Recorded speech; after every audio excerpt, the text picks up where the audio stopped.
Another thing you need to think about in terms of documenting the unusual would be sometimes when you've made somebody angry. After they leave, make notes about that. I had a property that I sold, and the county came out and they said, "Your well is there. The septic tank is 13 feet away. You're going to have to move those away from each other." The seller says, "Well, that's grandfathered in." The county inspector says nothing's grandfathered in when it comes to health and safety, and they made her move the well to one side of the house and the septic tank to another side of the house. It wasn't that expensive a property, but she went to that expense and did it so she could go ahead and sell the property. Her brother came over to my house one night. He knocked on my door while I was having supper. I knew he was angry, so I stepped outside and I talked to him.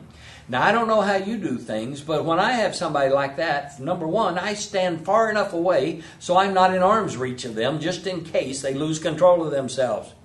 And the other thing I do is I let them get it all out of their system. I don't interrupt.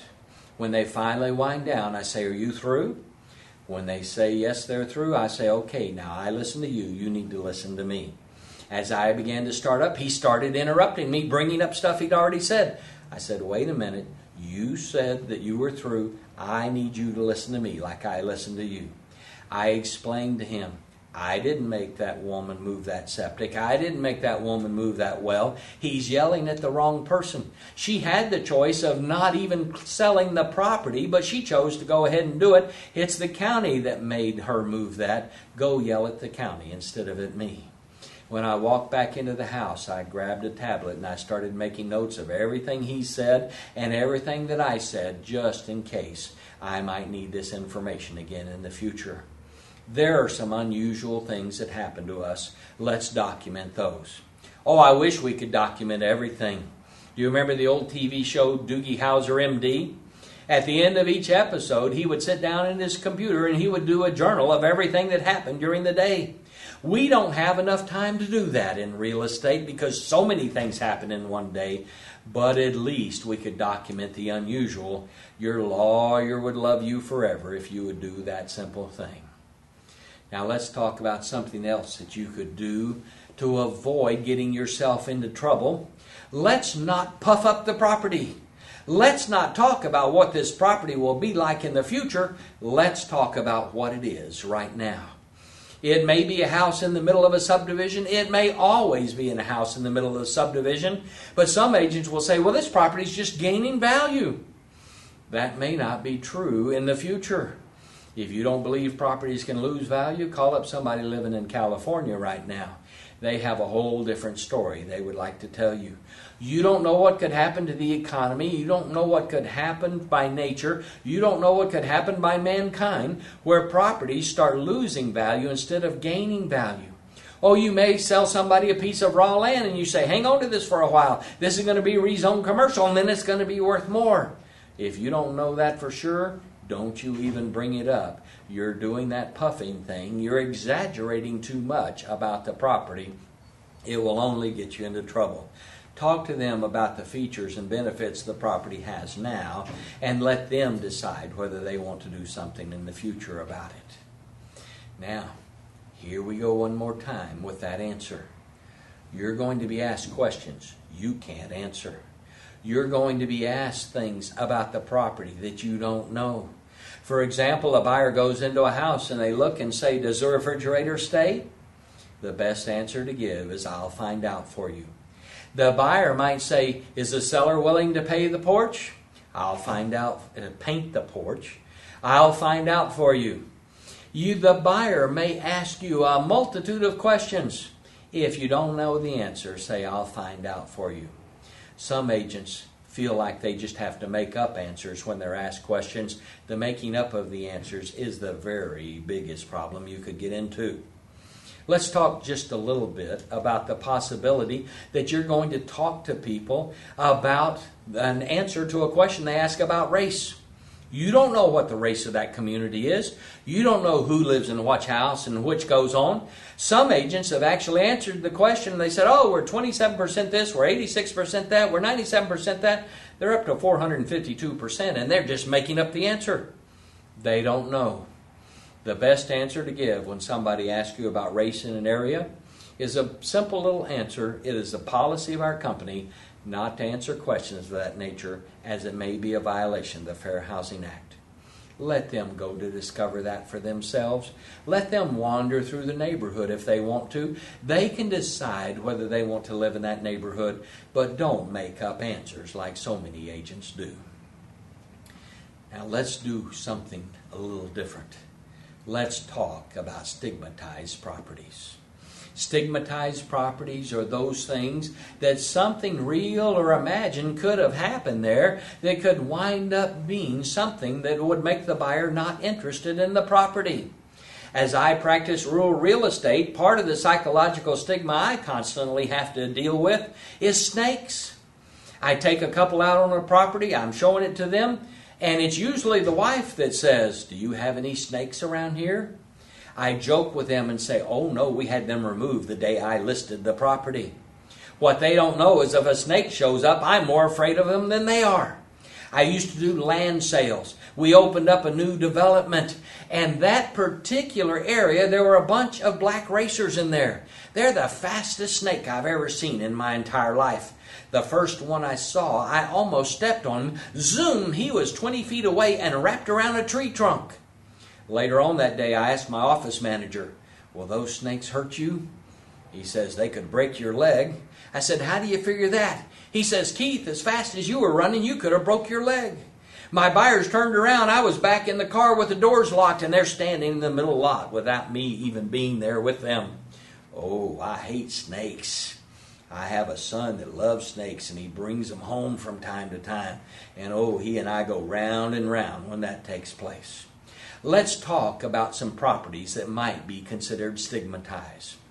One of those would be the property that Jeffrey Dahmer used to be in, where he housed his victims. You wouldn't want to live there. That would be a terrible place to live. Now, another one that is considered stigmatized is the McDonald's in California. You may not remember the story, but you may have seen the Michael Douglas movie Falling Down, where they reenacted the event. The guy was already having a bad day. He stopped at McDonald's for breakfast, but he was 8 minutes too late, and they wouldn't serve him breakfast, and he lost control. He went out to the car, and he got his gun, and he shot up the place. That is also a stigmatized property. Another property that is considered stigmatized is where O.J. Simpson used to live in California. Now, whatever happened didn't even happen at O.J.'s house anyway. But it was still considered stigmatized because O.J. had lived there at one time. Those three properties that we've just talked about have all been torn down. A lot of times when a property is stigmatized that much, they will tear it down because they figure it has lost so much value, it's not going to be of any help to anybody. My guess is the neighbors that lived near where O.J. had lived put together a collection and they said, "Let's tear it down so that the tourist buses don't come down the street." Now, there are other stigmatized properties. Here in Texas, in Killeen, there's a Luby's restaurant there. A fella drove his car through the plate glass window and got out and started shooting everybody one day. Now, Luby's still owns that restaurant, but they don't have it as a Luby's anymore. They rent it out to a Chinese food restaurant instead. They have not torn down that building. They originally said they were going to keep it as a testimony that they could overcome the event. But Luby's has had to trim back, and several of their locations are now Chinese food restaurants. Another stigmatized property is in Rancho Santa Fe in California. There was a group of people that thought that there was a spaceship coming back to pick them up and take them to a better life. And when the Hale-Bopp comet was coming towards Earth, they thought the spaceship was behind the comet. You remember seeing the pictures on TV. They all bought brand new tennis shoes. They all had those purple shrouds, and they all committed suicide at the same time. That house has also been torn down. Oh, they did search the house one more time before they tore it down. They found another body. It was under the kitchen sink behind the comet. Just kidding, just kidding. You moan today, but you'll tell it to somebody tomorrow. Let's talk about some stigmatized properties here in Texas. If you drive along 281, you're going to come to a town called Hyco. There's a green sign off to the side of the highway that says the home of Brushy Bill Roberts. If you ask somebody in Hyco who Brushy Bill Roberts was, it depends on who you're asking on what the answer is going to be. If you saw the movie Young Guns 2, it started out with a reporter pulling over to the side of a highway and talking to an old man with a 6-shooter on his hip. And he explained to the reporter, "I'm Billy the Kid. I wasn't killed by Pat Garrett, and I've been living here in Hyco to a ripe old age. The town is pretty much divided down the middle. Half of the town says that old man was not Billy the Kid. He was just an old man that wanted some attention. The other half of the town says he really was Billy the Kid." Well, it turns out that nobody knows for sure.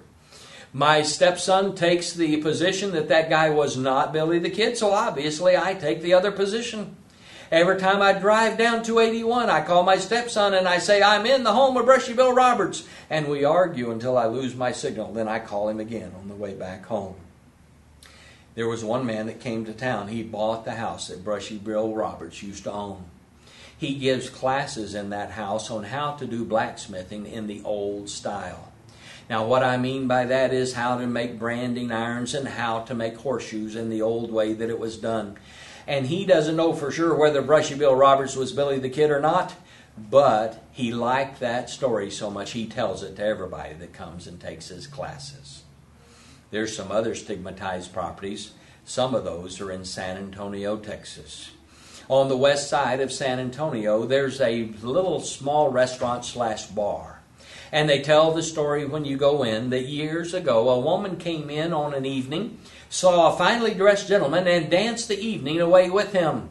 Near the end of the night, she looked down at his feet, and he didn't have shoes on. He had cloven hooves. If you ask them, they'll say she danced with the devil that night. I can't tell you whether the devil was really there or not, but some people would never even consider eating there because of that psychological stigma. Now, I have run into the devil a few times, but usually it's at a church business meeting more than any other time. On the southeast side of San Antonio, they have a railroad track there. Every Friday and Saturday night, carloads full of teenagers pull up on the railroad track. They sprinkle baby powder on their trunk lids. The story goes that there was a school bus full of children that were hit by a train, and they will push your car uphill off the railroad tracks if you park and put the car in neutral. Everybody says it works. Now, if I was to sell a property near there, I'm not so worried about the bus full of children, but I am concerned about the Friday and Saturday nights where all those teenagers are going to line up and they're going to want to park on that track. I feel it would be better if the buyers would know about that situation that could come up every Friday and Saturday night. To make matters worse, a subdivision went in not too far from there, and each one of the streets has first names. So now the rumor is those are the first names of all the children that were on that bus when it took place. Well, what can a licensee do about stigmatized properties? One of the things they ought to do is decide whether the information is true or false. Now, there's still an argument going on in real estate about what you do about a property that seems to be haunted. There's nothing on the seller's disclosure notice. Do you think the property is haunted? In other states, they actually have that piece of information, but we don't have it in our seller's disclosure in Texas.